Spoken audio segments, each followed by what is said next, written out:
One thing that I think took me way too long to understand as an entrepreneur is that every single business incurs debt the moment you start it. The question is what type of debt you're going to incur.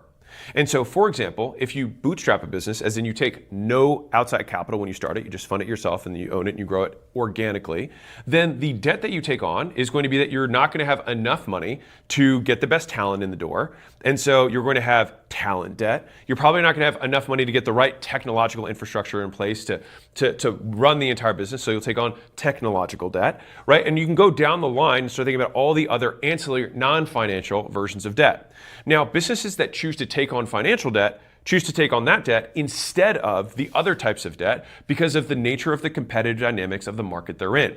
And so those types of businesses typically are in businesses that take a tremendous amount of capital to start up and scale, or they are in winner-take-all markets where speed is the primary objective of the business so that they can capture the opportunity and then fundamentally become monopolies of a new type. So Facebook, for example, became a monopoly of attention to a large degree. Now, because there are other social media platforms, they get away with that, but they have created a big moat around all of the attention that exists in media. And so for them, there's only one real big social network that was going to exist. And so they then captured it. Of course, LinkedIn was like, well, is there a version of that we can do for business professionals?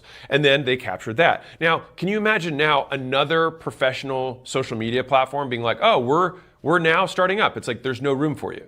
Right? It's already done. That market is captured. And so when there were other companies that were competing for the same market, and the people who were able to raise the most money, spend the most money the fastest, attract the best talent, were able to capture it the fastest, then sealing their competitive moat to keeping that as a long-term cash cow over the long haul. Which means that those businesses lose a tremendous amount of money for a short period of time, and then they're able to kind of get over the hump and then become cash machines.